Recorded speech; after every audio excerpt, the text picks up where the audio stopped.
o possível, provável primeiro encontro de alto nível entre o governo americano e o governo brasileiro, cada vez mais perto de acontecer, ao que tudo indica.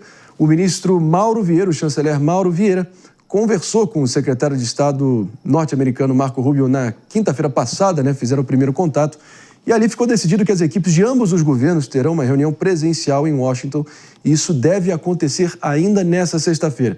Importante sublinhar aqui o deve, porque não há uma confirmação definitiva ainda, tá?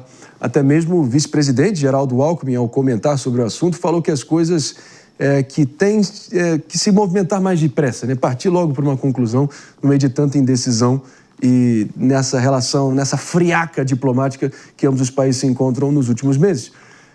Temos essa declaração aqui na íntegra? Temos sim, vamos conferir o que o vice-presidente falou. Vamos lá. A orientação do presidente Trump foi muito clara.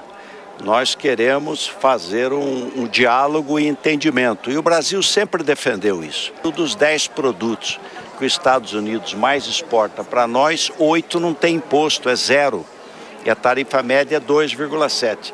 Então o pedido do presidente Lula para o presidente Trump foi que, enquanto negocia, suspendeu os 40.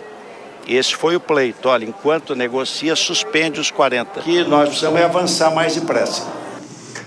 Meus amigos, agora, claro, uma coisa é você querer, outra é você conseguir na prática resolver. A gente lembra claramente que no início da crise com os Estados Unidos, ali por volta de julho, virada de julho para agosto, após o presidente americano Donald Trump enviar a primeira carta anunciando ali a intenção do tarifaço, condicionando ao componente político-jurídico legal do calvário político-jurídico legal enfrentado pelo ex-presidente Bolsonaro, o próprio chanceler Mauro Vieira meio que submergiu, foi para o pré-sal, para as profundezas, ele foi até para um encontro improvável em Zagreb, na Croácia, e meio que sempre sumindo, quando a coisa começa a apertar, meio que sempre sumindo.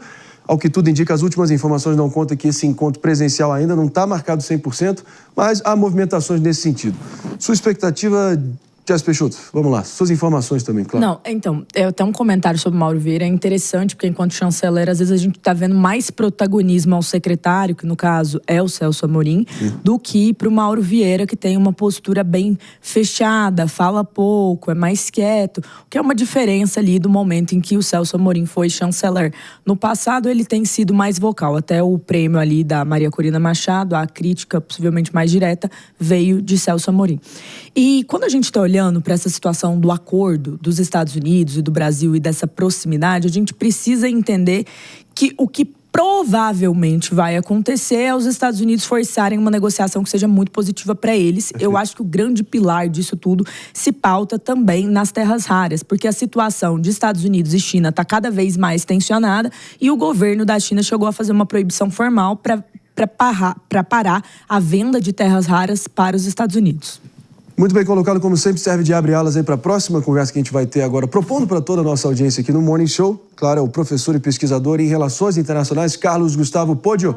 Fala, professor, prazer em revê-lo. Tudo bem, querido? Seja muito bem-vindo aqui ao Morning Show.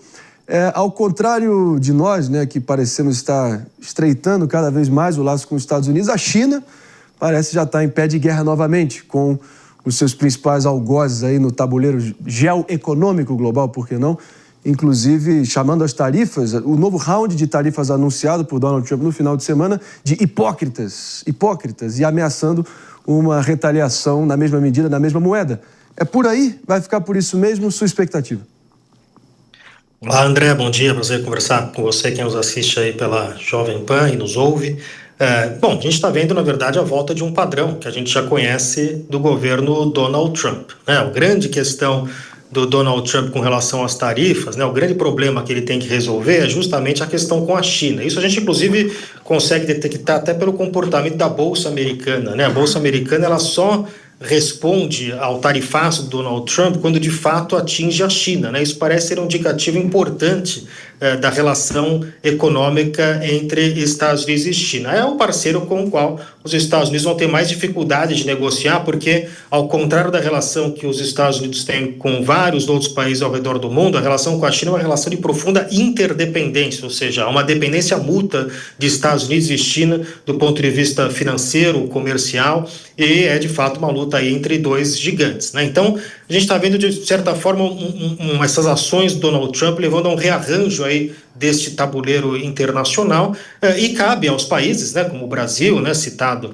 que nós vamos conversar sobre a questão brasileira, tentar se aproveitar deste momento e se inserir de uma forma competente, inteligente dentro do comércio internacional, né, dentre esses dois países, sem necessariamente escolher um lado, né? Não cabe ao Brasil, do ponto de vista comercial, do desenvolvimento, dos seus interesses, escolher um lado nessa disputa, mas cabe, isso sim, agir de forma inteligente e se aproveitar das oportunidades que são colocadas na mesa quando você tem uma crise desse tamanho. Então, cabe ao Brasil entender o tamanho dessas placas tectônicas aí que se estão movendo entre esses dois grandes gigantes e ver como o Brasil pode se inserir de uma forma positiva. Eu acho que é interessante que até a postura do Donald Trump tem levado ao governo brasileiro pela primeira vez falar em diminuir tarifas e ter um comércio um pouco mais aberto, né? Isso pode levar, portanto, a uma melhoria, né, nas relações entre Brasil e Estados Unidos, e o Brasil, após anos, né, sem fazer algum tipo de acordo comercial relevante, mais de 2 décadas, apostando muito na questão Mercosul e União Europeia, talvez possa avançar com acordo comercial com os Estados Unidos. Então, são uma situação muito típica de momentos de incerteza, né? A gente não sabe exatamente o que vai acontecer, mas sabe que o Brasil tem que ter uma postura bastante firme aí e estratégica para poder se aproveitar das oportunidades que devem surgir.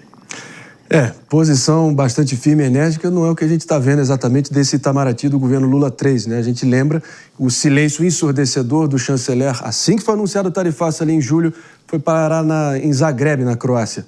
Posição branda também do governo Lula em relação a também o golpe perpetrado por Maduro na Venezuela. O chanceler Mauro Vieira demorou 81 dias até o Senado explicar essa posição hesitante, vacilante, titubeando, falando, enfim, mansinho e baixinho em relação ao seu ditador muito amigo ali ao norte. Eu vou aqui com o Mano Ferreira para fazer a próxima pergunta. Professor Carlos Gustavo Podio está aqui com a gente no Morning Show. Vamos lá. Professor, bom dia. Obrigado por estar aqui com a gente. Eu queria saber, na sua visão, na prática, o que é que o governo poderia fazer ou mudar de postura para, de fato, aproveitar essas oportunidades. Porque, como o senhor bem disse, faz mais de 20 anos que a gente negocia o acordo Mercosul-União Europeia e a coisa não sai do lugar.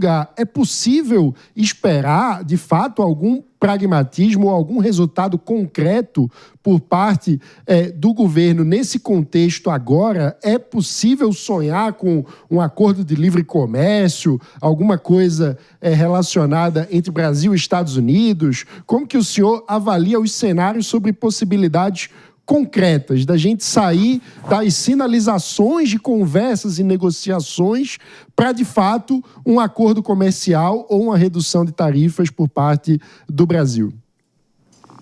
Olha, mano, há uma dificuldade para o Brasil fazer negócios de acordo de livre comércio, que é justamente a estrutura do Mercosul, né? O Mercosul, ele tem uma tarifa externa comum, né? O Mercosul, ele é uma união aduaneira que, portanto, os países todos que fazem parte do Mercosul têm essa tarifa externa comum. Significa que a tarifa é comum, portanto, o Brasil não pode, individualmente, fazer grandes concessões sem negociar com seus parceiros do Mercosul. Essa foi uma estrutura que foi montada já lá há 20 anos, inclusive para dar mais poder de barganha, né, para o Brasil numa negociação, à época com a ALCA nos Estados Unidos, né, o Brasil negociou em bloco, né, para se tornar mais forte junto com os seus parceiros, mas isso acaba amarrando muito as mãos, né, do governo brasileiro em termos de independência. Só é possível, por exemplo, você menciona um acordo de livre comércio, só seria possível um acordo de livre comércio Brasil e Estados Unidos se acabasse o Mercosul, né? O que é possível é o Mercosul, juntamente com os Estados Unidos, fazer um acordo de livre comércio,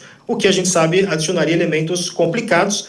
Curiosamente, nós temos uma composição hoje no Mercosul, principalmente o principal parceiro do Brasil, que é no Mercosul, que é a Argentina, que talvez fosse muito aberta a uma possibilidade de um livre comércio com os Estados Unidos. Mas aí cabe ao governo brasileiro se acertar com os argentinos e com o Paraguai, os uruguaios, os seus outros membros do Mercosul. Então tem essa dificuldade, né? O que não significa que não pode haver concessão em alguns temas específicos, né? O Brasil pode sim fazer concessão, que não seria um acordo de livre comércio, mas concessão em alguns temas específicos. A gente sabe que o Brasil é um país muito fechado para o comércio internacional, tem sido muito fechado.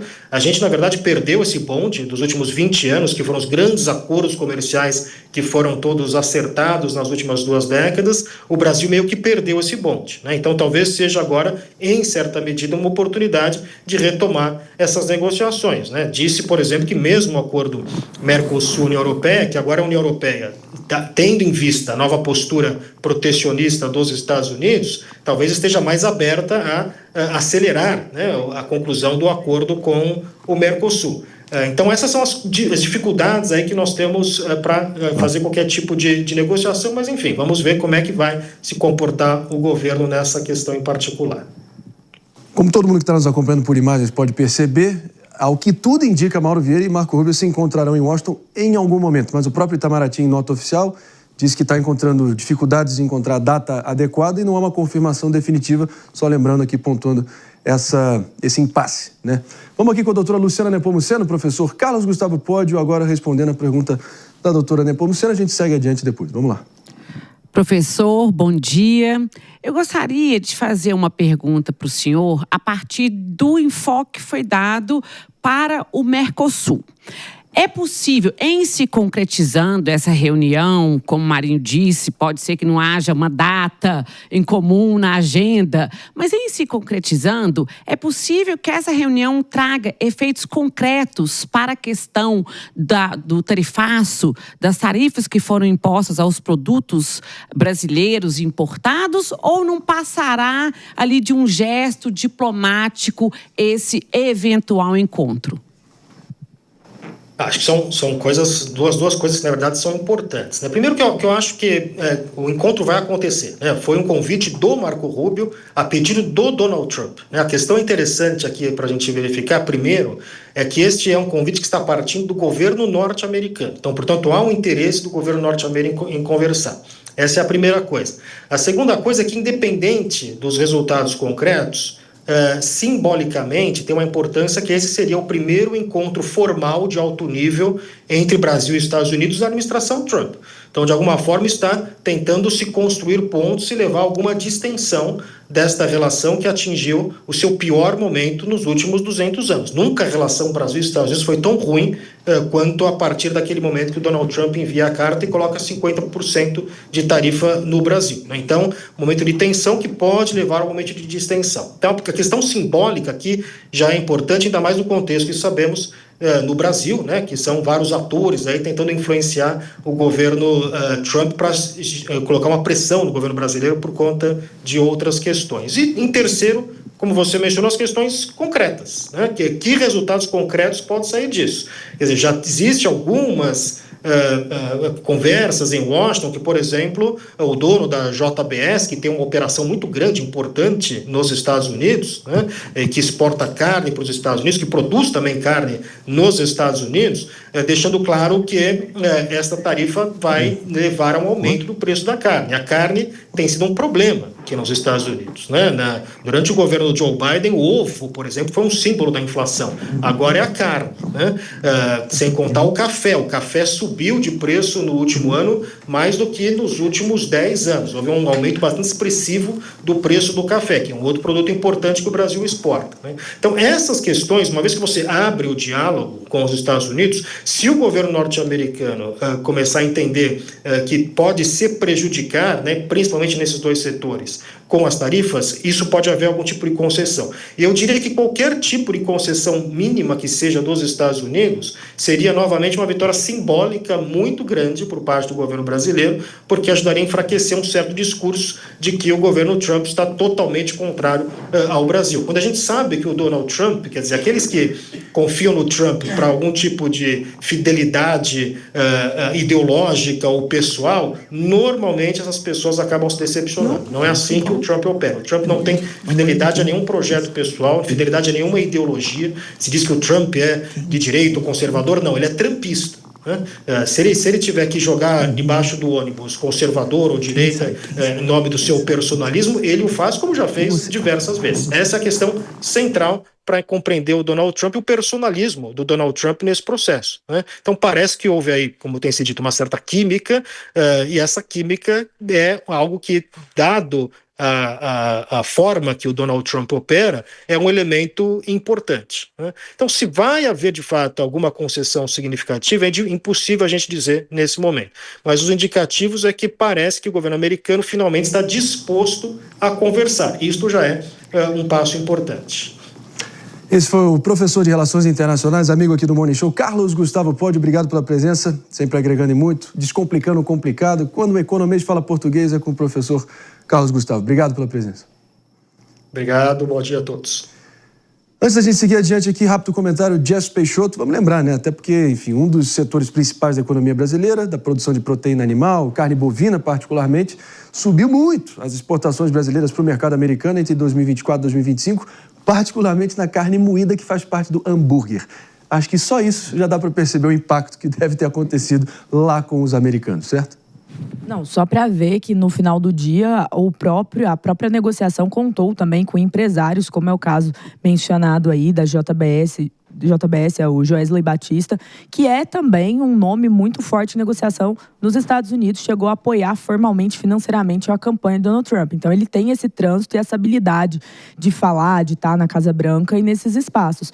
A pergunta que fica aqui, André, é como a própria comitiva, o Brasil, como que o Itamaraty vai responder dentro dessas possibilidades de negociação. A gente sabe que relações internacionais não são xadrez, peças pretas e brancas, mas, no final das contas, a gente também tem um outro fator, que é o fator China, que no momento em que houve a tarifa, se aproximou ainda mais, uma economia que já estava ali próxima, e que a própria China está tendo alguns problemas sérios com os Estados Unidos, até estão parando a compra de soja dos Estados Unidos em alguma nuance, o que beneficia países como o Brasil. Então, é todo um imbróglio que a gente vai ter que ver as próximas cenas para resolver. Mas esperamos que o governo brasileiro faça o que o professor Carlos bem colocou que o Trump faz, que ele escolha a si próprio nessa negociação e não nenhuma ideologia ou ponto ideológico. É isso que importa.